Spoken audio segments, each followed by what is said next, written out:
Yeah. Hey, everybody, welcome to another episode of NESN Around. It's NESN's podcast about everything and nothing at the same time. I'm Brady, joined here by Mike Cole. That's the tagline we've been going with, so we're going to continue to do that because it's been serving us, well, I guess. It's the best we can come up with. Yeah, but anyways, so we'll talk about a whole bunch of crap, really. Anything that's in the news, nothing's really off limits. Well, this weekend we had a pretty eventful weekend, Yeah. I would say. Let's start with, so each week we do predictions here, Yep. if you're new to the program. And really just kind of off the cuff, a lot of times we don't even know going into the show what our prediction is going to be. It's kind of a developing prediction. Yeah. So last week, Mike, what was your prediction? What did you go with? My prediction last week was that there would be yet another Mets injury, which I didn't get it right. No, but you came as close to being right as you could without there actually being a physical injury, probably. Yeah, and we'll get into this a little bit more. fatigue. Yeah, Matt Harvey suspended 3 days. Still trying to figure out exactly what happened there. New York Post reported, I think it's Tuesday morning, he was out drinking till 4 in the morning, didn't show up. So he's not hurt, but maybe his pride is taking a little bit of a hit. You could, well, if he has the migraine like he claims to have had, that's an injury. Yeah, so there you go. Yeah, There's the injury, and that and whatever comes of Kevin Pilecki's locker. Looks like there may be a little hurt there too. Yeah, but I don't know what to make of that. We're not going to get too much into that. But so, well, maybe we will later in the show. Yeah, maybe we will. I said that. So we were kind of doing it on the fly. This is right after the LeVar Ball, Alonzo Ball stuff came. The big baller brand sneakers that dropped, the ZO2s, I believe they're called. I said that the price was going to drop on those bad boys. I probably should have. That's kind of a long term. I was thinking that. Yeah, that's tough. I don't think a week you're gonna, especially a couple LeVar Ball being something that clearly has no problem digging in his heels. So that was probably an ill-advised prediction on my part. I still think it's going to happen, though. Yeah, if anything, it went the other way. Like they're going to jack it up a little bit. They're really, they're kind of set on this. Yeah, I think that was just more me being pissed off about the overall Understandable sentiment of just everything behind those sneakers. And so, yeah, that's probably a dumb prediction. But they're basically just, I think that whole thing's going to be a disaster. Yeah, so. you miss 100% of the shots you don't take. So absolutely. But, all right, so we did okay there. With the weekend winners, I wouldn't consider us weekend winners by any stretch of the imagination. But I'd like to discuss some people that had a pretty good weekend. Yeah. Let's start with the Kentucky Derby. Yep. How every year there's the whole pageant. I want to go back to this because I said last week I was going all in on the Derby this year. Yeah, I was going to ask you about that. Did you go all in on the Derby? I did, but I came away from it realizing that I didn't like it. I didn't like the all-in aspect of it. It's just, the Derby's just not for me. I don't mind the event, but I was like I'm going to embrace the pageantry and all the other crap that comes with it. And it's not really my cup of tea. If you're going to be all in on the Derby, I feel like you have to start. You can't do it. You can't go all in on the Derby starting Saturday morning. Like, you need to do a little bit of research on the horses, have an idea of what's going on.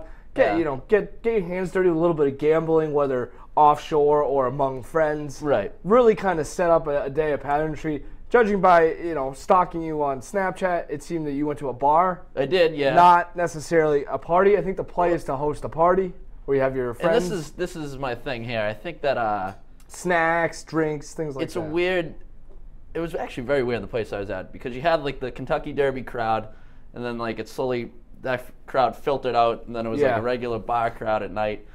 I just find the whole Kentucky Derby thing to be extremely douchey, for lack of a better word. Yeah, it is douchey. It's just I don't know. It's not my wheelhouse. It's something that I try to be open-minded and embrace it, but I can't do it. As we dive deeper into the weekend winners, it's something that is a point that I would like to revisit. Yeah, the douchiness of the Kentucky Derby. Yes. Yeah. So. And probably nobody embraced that more than Mr. Tom Brady. Yeah, that was. And just really, that's become a giant spectacle for the Patriots in general. It seems like you never know who's going to pop up there, but.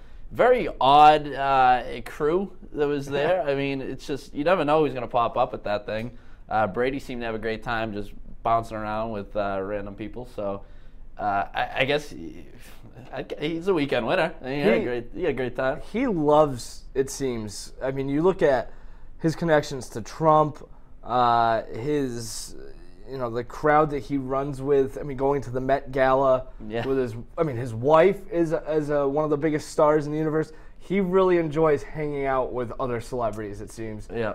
And there's, not a better 2-week run than the Met Gala and then the Kentucky Derby for hanging out with stars. It seemed like everywhere he looked, he was in some sort of picture with a star of some sort. So, yeah, I don't know how his weekend went, but it seemed like, from the optics of it, seemed to be a big-time win for number 12. I'll say this, though.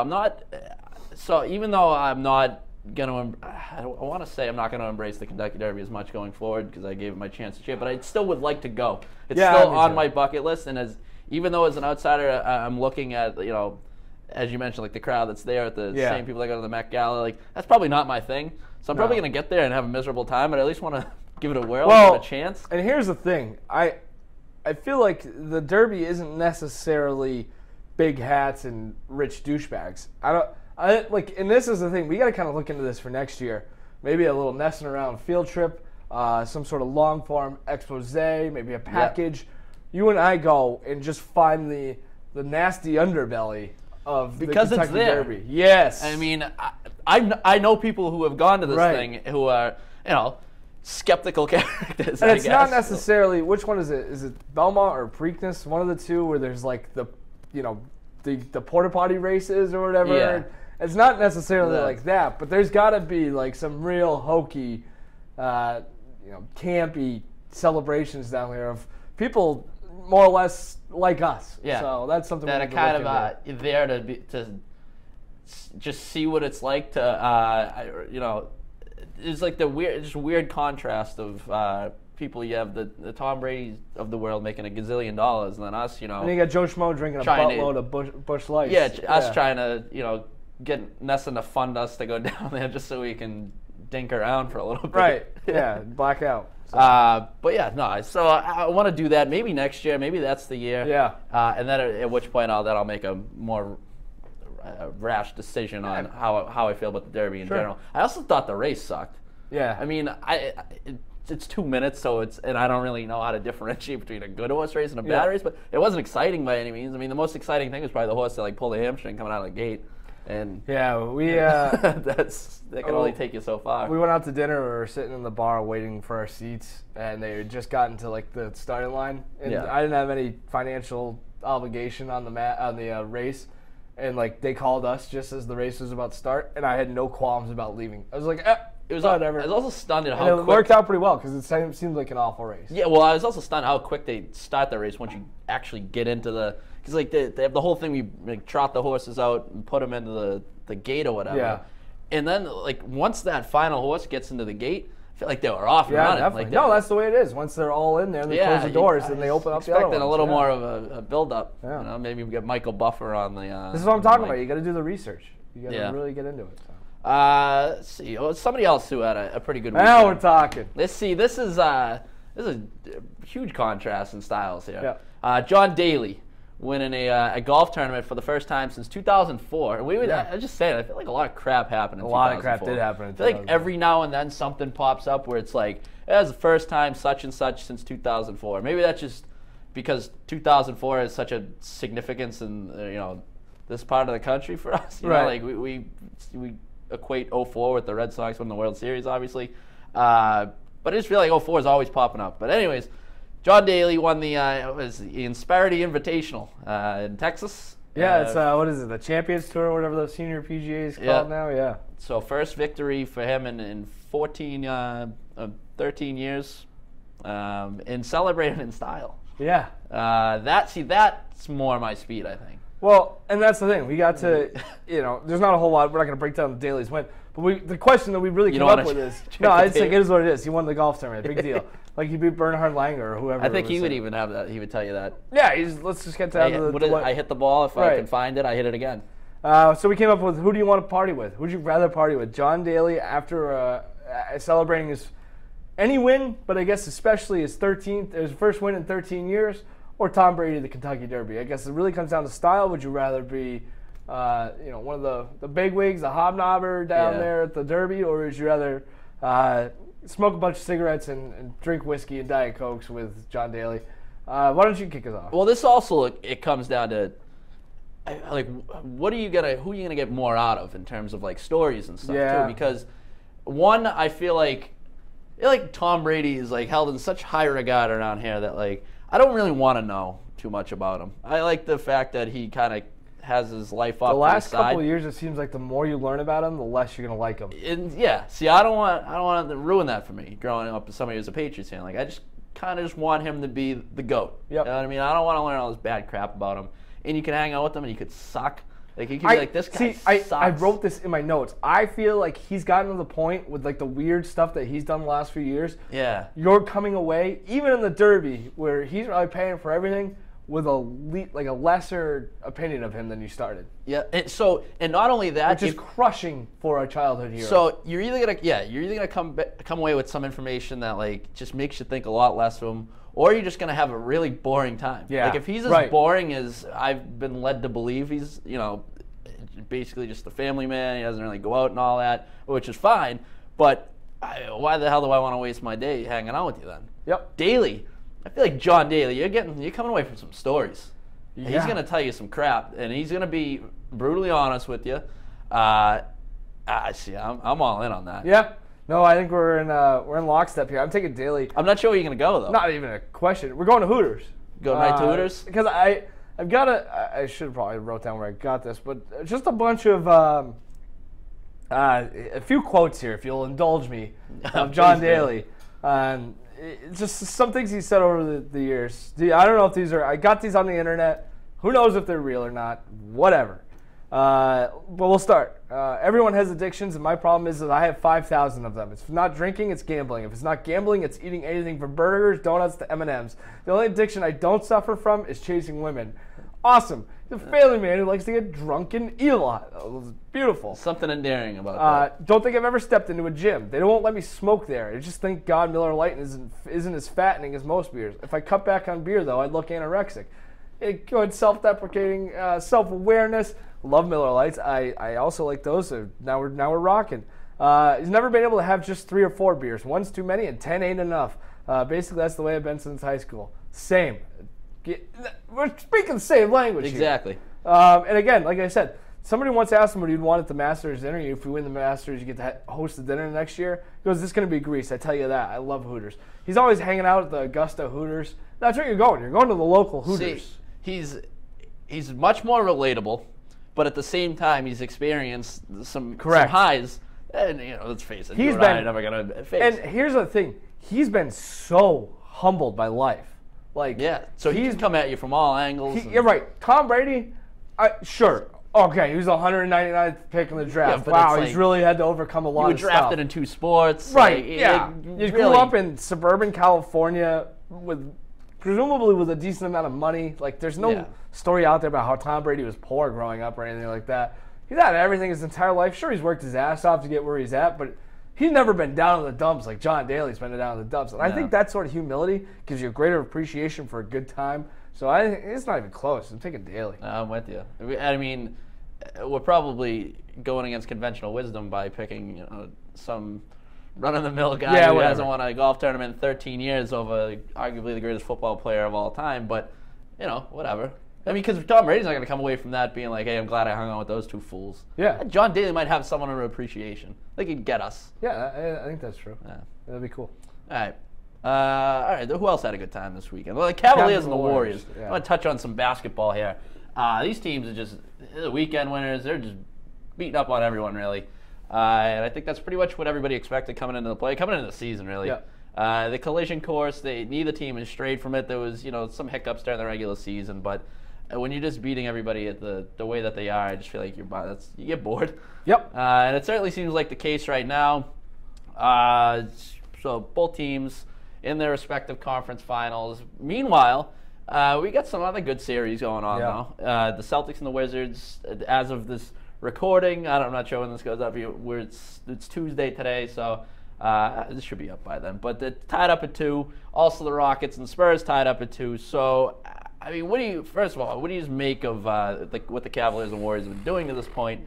And then, is there anybody going to dethrone these guys or what? Oh, they've been good. I mean, what else is there to say? I think this is what I expected of the Cavs. Like they didn't care about that 1 seed at all because it doesn't affect them till the conference finals at the earliest, and even then it might not affect them. We're seeing that series is tied up. The Celtics are far from a lock to get to the Eastern Conference Finals, and even if they do get there, the home court doesn't matter to the Cavs at all. It won't matter in that series.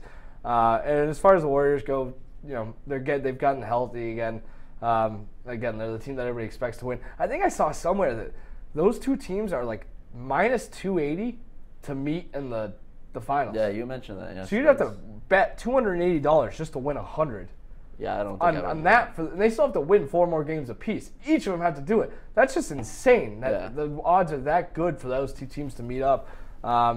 Which brings us to the question: is there anybody that can beat them? Well, yeah, in their respective conference finals? And really, who's the bigger threat of each? It comes down to in the East, who's the bigger threat? The Wizards or the Celtics? The Cavs. And for me, I'm going to go with the Wizards. I think that the Wizards are probably a little bit tougher matchup. They did beat the Cavs at one point during the season. They also took them to overtime, lost 140 to 135. So I think they could score on. The Cavs. I think you look at a guy like John Wall is really probably playing as good as anybody in the league, not named LeBron James right now. I think that he's got that kind of. He can maybe steal a game or two. That starting 5, if you can get away with not having to go to your bench a whole lot. That's what I was going to say. Right. That's why I lean towards the Celtics a little bit. And it's weird because going into the Celtics-Wizards series, I like the Wizards. I still think they're going to win the series. See, we're the opposite here. But I think the Celtics will win that series, but I think the Wizards have a better chance. And you think I got the complete opposite. Right. And I think it boils down to that they do have a little bit more depth, as you kind of alluded to. I think the Celtics bench a little bit better, so maybe that wear down, get in that second unit of Cleveland a little bit and win it that way. But it's, I don't think either team really has a shot. Either way, neither of these series are going more than 6 games. Yeah, no, I would tend to agree. And I also think with the Celtics, and I think we've seen this a little bit even in this series, I think they play better when they're back up against the wall. They're the underdog, and then when they're like regarded as the favorite or whatever. People started talking about a sweep when they're up 2-0, and it's like I don't like when they're in the driver's seat, so to speak. I like them more when they're when they were down 2-0 to the Bulls, or during the season when they hung with when they beat Cleveland, or when they played Golden State tough, like the last 2 seasons. I just think they embraced that underdog role pretty well, so I think that would serve them well, obviously, in a series against Cleveland. But I don't know. It's weird how that's strictly anecdotal. I don't really have I'd love to just dive into the numbers a little bit, see if there is some sort of dichotomy between how they perform when they're underdogs versus favorites. But they just feel like that team to me, like that pain in the ass team. That when you don't expect a whole lot, they can go out and surprise you a little bit. But when all of a sudden they're the number 1 seed, and you expect them to take care of business against Washington, it's like maybe they let their foot off the gas a little bit. I don't know. Yeah, and in the West, I don't think there's anybody that could. The more I think about it, I don't think 6 games in the Western Conference Finals is a realistic possibility. I don't think either of these teams, I think the Spurs or the Rockets, would have a good chance of really giving them a series. See, when we did this, a few weeks ago and gave our picks, and I actually liked the Spurs at the time to come out of the West. But what I've seen in the playoffs does nothing to instill any confidence in me. That Tony Parker injury doesn't help either. That doesn't help. There's just Kawhi Leonard looks gassed. Yeah. There's been times where just his body language even has just been slouched over, like a guy just been kind of run into the ground. And I don't know. I think they're the better, two-way team. I think you can make the case that Kawhi Leonard might be the best two-way player in basketball outside of LeBron James. But I don't know. That I haven't seen anything from that Spurs team to make me think that they would put up a chance. So I actually think the Rockets, though, I don't think they'd win, but I think they could go 6. And I think it just gets down to, it's strictly a puncher's chance, though, because they just have that weird offense where they're going to jack up a bunch of threes. True. You get them on a hot run, I don't know. Maybe they steal a couple games. I look at Harden, too. I think he's the best player that left not in that conference, not on Golden State. So maybe it's the same thing with the John Wall thing. I think that Nene injury actually could be a big one for them if they get to the conference finals, because it would help to have a guy in the middle kind of slowing down Golden State's offense when they're getting to the rim, but they don't have to get to the rim to win either. They can shoot from outside. So, this is kind of what the Rockets built for, though. Mike D'Antoni pretty much acknowledged when they were constructing this team that they were going to go all in on the offensive side and be the team that shoots up, just starts heaving up threes in the hopes that you can knock a few down and hang with the Warriors. Yeah. And so that's why I think it'd be a much more intriguing series, certainly. So let me ask you this to take it just one more step. Do you want to see the Cavs in the Warriors in the finals for the third straight year? Are you hoping? What are my other options? What do you mean? Like I mean, you're gonna see it anyways. But like, is that what you want to see? Like, if you had the choice, I mean, I'd rather see Celtics Warriors. Like rooting. Yeah. But would I rather see like Wizards Warriors? No, I just give me Cavs Warriors because I think it's the best chance to be a 7-game series.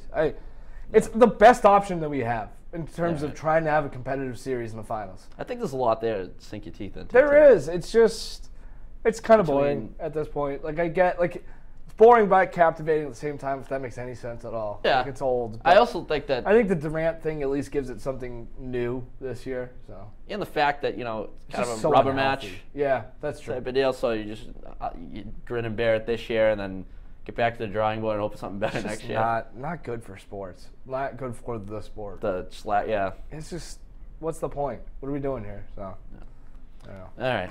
Well, here's a segment that is certainly it's near and dear to our heart. The old dumbass of the week. I think we took a break last week from really ripping anybody too strong. We've been way too positive, basically, is what I'm saying in recent weeks. I'd like to get back to the negative side of things. And since we were just discussing the Warriors, I would like to nominate Draymond Green as a dumbass of the week for his critical comments towards Celtics big man Kelly Olynyk, basically just calling him a dirty player, which is like the definition of it. I've heard this expression thrown around a million times in relation to it, but the pot calling the kettle black. It's like you got a guy that's recognized as probably one of the top 3, maybe dirtiest players in the game, maybe even the dirtiest, and he's out there calling somebody else a dirty player. It's pretty interesting. It's hypocritical. Yeah, he said it on. What's up, guys? Yo. It's your show this week. Welcome aboard. Thanks for inserting yourself into the show anyway. I lost my train of thought. Thank you. Yeah, he's got a podcast, Dre Day, uninterrupted, said he's a dirty, dirty player of Olynyk. I don't respect guys like that. I know he's not the greatest basketball player of all time, so maybe he feel like he got to do that. But you just don't have to do that. Just dirty. I don't respect that man. He's dirty. He called him dirty like 5 or 6 times. I thought the interesting thing that Draymond Green said was that there's a difference, big difference, between knowing all the tricks and being dirty. So Draymond Green knows the tricks. He's not dirty. Knowing all the tricks ain't going to do stuff to hurt people. And he referenced Kelly Olynyk yanking Kevin Love's shoulder out of the socket last year. He goes, I don't roll with that, man. He's just dirty. Veteran tricks, blah, blah, blah, blah, blah. Like This dude be out there trying to hurt people, he says. Does he have a point? You think Olynyk's dirty?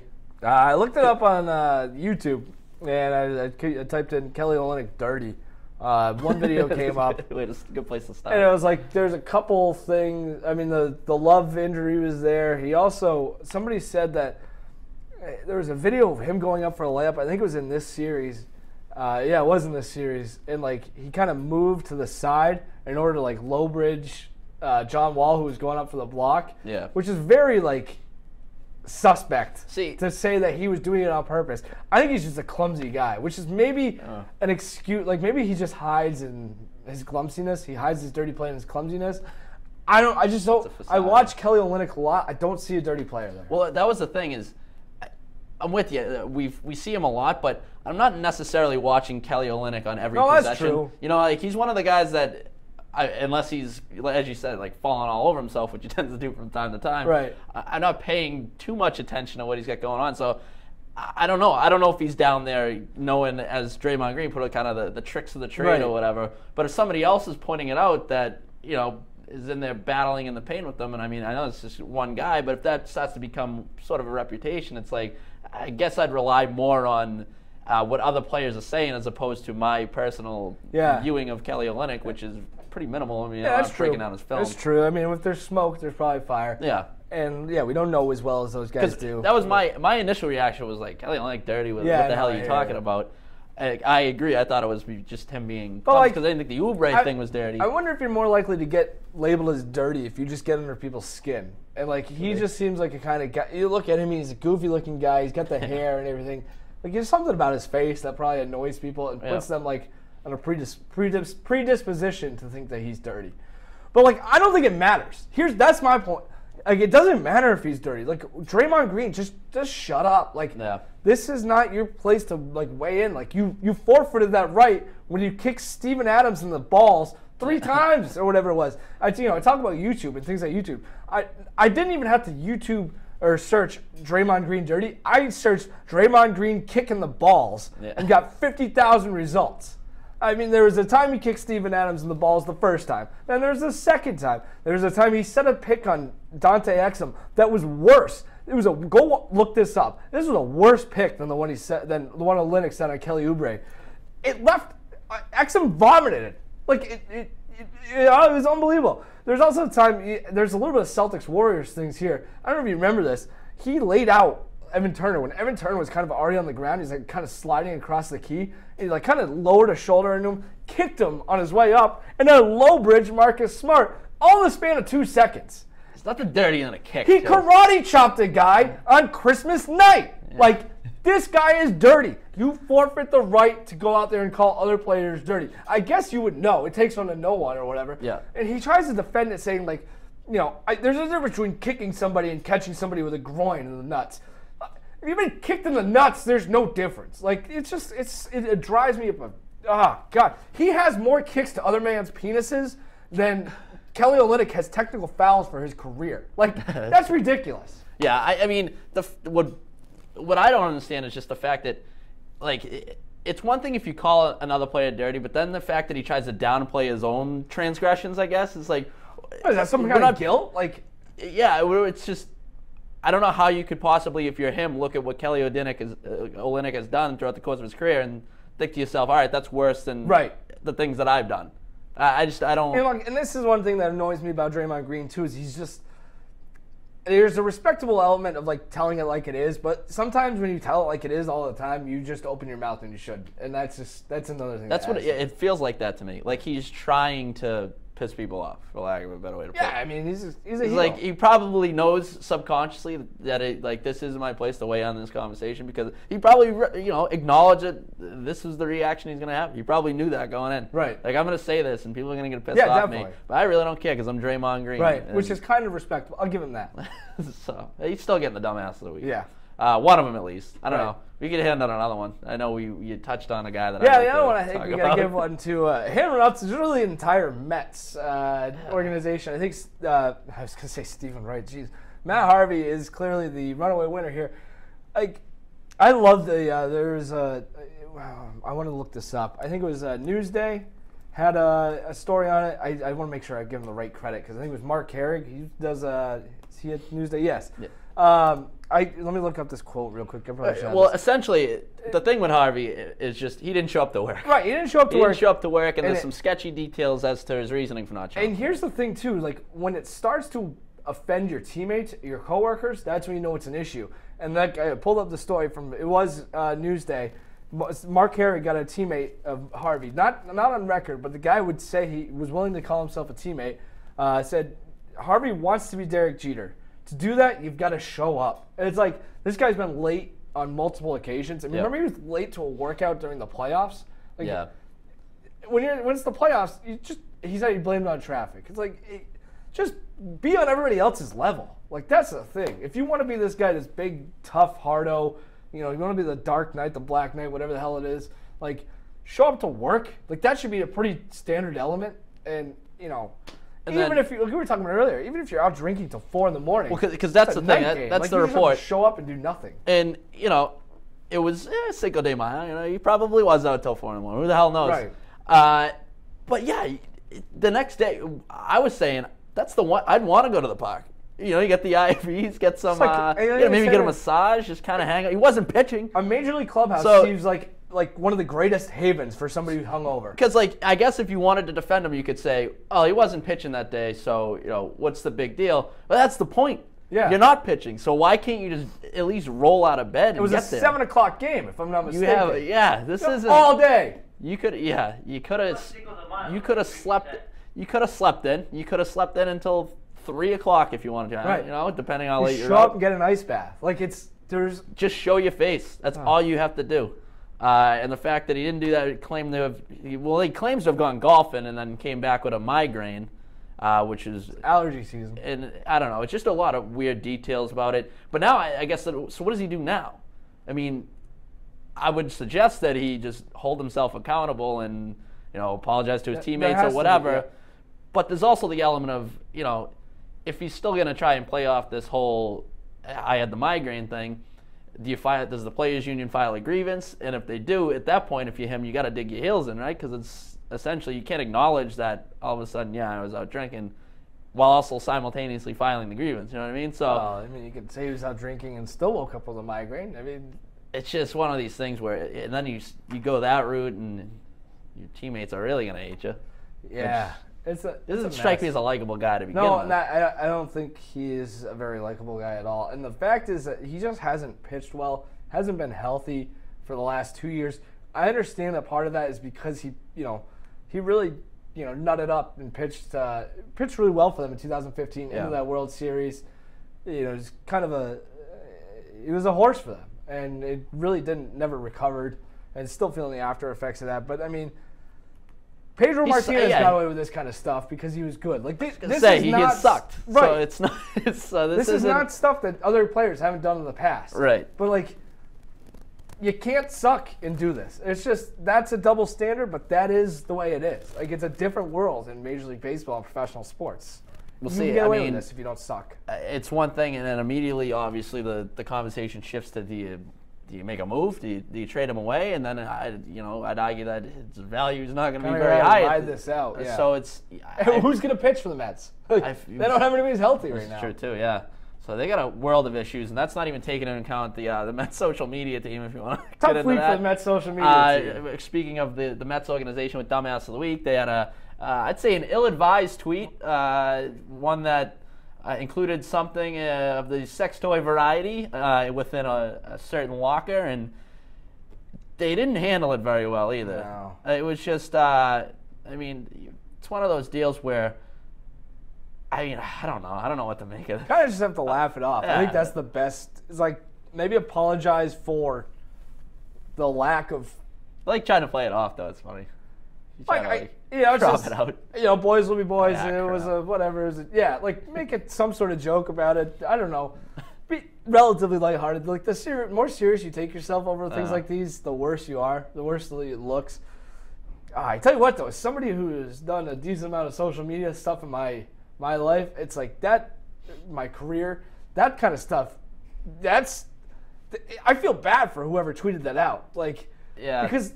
That's not part of the checklist. Like, you're not going is this picture centered? Did I spell everything right? Yeah. Is there a giant sex toy in the corner of the picture? Like, that's not part of the checklist. So. And the immediate oh crap feeling. Of the knot in your stomach. I could just I call him the dumbass of the week, but I really sympathize with them. Yeah. You got to feel bad for him in some respects. It doesn't matter how quickly you delete that because somebody's already screenshot because it is an innocent mistake. Yeah. I don't think, as you said, you can't account for that. But nevertheless, it happened. Yeah. So I don't know.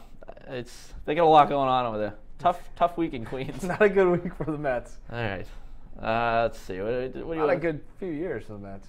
Not a good existence, really, for the Mets. Other than 86. But nothing short of amazing. Yeah.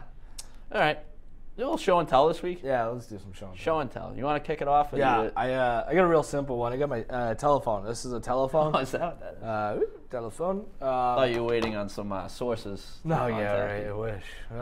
Wait, on my... Break the next sex toy scandal. I was going to say. I would imagine Kevin Garnett has one of these. I imagine Paul Pierce has one of these. I imagine Rajon Rondo. Even Ray Allen all have one of these. Members of 2008 Celtics went on KG's TV show or whatever the hell it is, KG Area 21 or whatever. Kevin Garnett brings on people. They talk about basketball. He brought on a bunch of former teammates. Conspicuously absent from that was Ray Allen. Ray Allen had a big part of that 2008 championship team, but then immediately left, went and joined the Heat, won a championship with the Heat. Went through the Celtics to win one of, whatever. They're still pissed off, and I get that. But at the same time, maybe one of you guys pick up the phone, call him, and just straighten this thing out so we don't have to listen to your drama anymore. Right. It's like, God almighty, you're all 40. You're not 16-year-old girls. Figure it out. I tell you what, they can hold a grudge with the best of them. I think that's probably a big reason why these guys are so good. I mean, a guy like Pierce clearly holds grudges. If he's, what is he, like the 10th pick in the draft? Like there's stories of him going out there shooting jump shots. Every shot he missed, he'd yell out the name of the team that passed up on him. Like, these guys don't forget, but at the same time, like, you just look like petulant children. So figure it out. Make a phone call. Call them up. Y'all have one of these. Like, you do. And figure it out. I'm so glad that you picked this as your show and tell, because mine is from basically that same conversation. Kendrick Perkins, also another feud. This is a modern feud that's going on in the game right now between Russell Westbrook and Kevin Durant. That's another one where you could argue that maybe Westbrook's being the petulant child there. He has like that scorned lovers syndrome. Yeah. He's just feels like he just went through the bad breakup, which is exactly the same situation that the Celtics are going through. Only, here's my thing. My show and tell, I brought various cleaning supplies. We got some Clorox wipes, hand sanitizer. we got a vacuum, because really it seems like Kendrick Perkins is trying to clean up. He's trying to clean up that beef there. Which is but I don't like it. I don't like it. While they're still playing, I'll tell you right now, I want this thing to go on as long as it can possibly go on. Because while I don't want to hear a bunch of old dudes who are done playing argue, I don't mind the drama of the Westbrook Durant rivalry. I think that adds a little something to the Western Conference at a time when they need it. Because as we mentioned, the Warriors are kind of head and shoulders above the rest. I think that adds a good dynamic to the Western Conference. I don't like the fact that I also don't like Perkins saying that he could envision Durant someday going back to OKC. I don't want that either, right? So I got the cleaning supplies. He wants to clean it up. I don't want to clean it up. I want that to keep going. I think it's just like awesome that like there's something Kendrick fascinating Perkins about is that. the mediator. Yeah, like unbelievable. This guy, unbelievable. I don't know. I want that to stay. I want to get even dirtier. I want I don't know. I just like the hatred between those. I get it. Two entities. Feel you. Cool. I don't know. But once they retire, though, they can clean it up. Yeah, definitely. I'll lend them all the supplies here. Predictions. Do you want me to start? The cleaning supplies? Oh, you want me to take these down? Yeah. Alright. I'll clean it up. I'll clean it up for you, Marc. Marc, our producer, who's stepping in for Andre. He's on the golf course. Not a fan of cleaning. Prediction. All right, predictions. What do you got? Gonna be a week of Game 7s. I think everything's going 7 games. I think Celtics Wizards going 7 games. I think Rockets Spurs is going 7 games. Clearly Washington and Pittsburgh in the NHL is going 7 games. I think the Rangers win Game 6 against Ottawa. That goes 7 games, and we already know we have 7 games. Game 7 between the Ducks and the Oilers coming up later this week. I think we're going 7 games across the board. It's going to be a wild week. I like it. You know what? I'm going to add to the wildness. I'm going to say there's a big fight in baseball. There's a big fight in the... I was actually thinking the same thing, yeah. I'm going to say it's going to happen in the Beltway series between the Orioles and the Nationals. That's like the most made-up rivalry I could possibly imagine, because I don't think there's any hatred between those teams whatsoever. But nevertheless, they try and promote it as if it's a rivalry. And I don't know, something's going to give. You got some polarizing individuals in that series, so yeah, I could see, things going off the tracks a little bit. Orioles quickly becoming the new Blue Jays. They are, yeah. Very unlikable. Or the Red Sox, maybe, too. Cool. Okay. Good one. Good stuff, Mike. Thanks for dropping by. I always like hanging out with you on the set here. It's nice and enjoyable. Hopefully everybody else enjoyed it. I don't know. We'll see. We'll be back next week. We'll be back to make our predictions and talk about whatever crap happens this week. So, whatever. Hopefully. That'll do it. Messing around. Adios.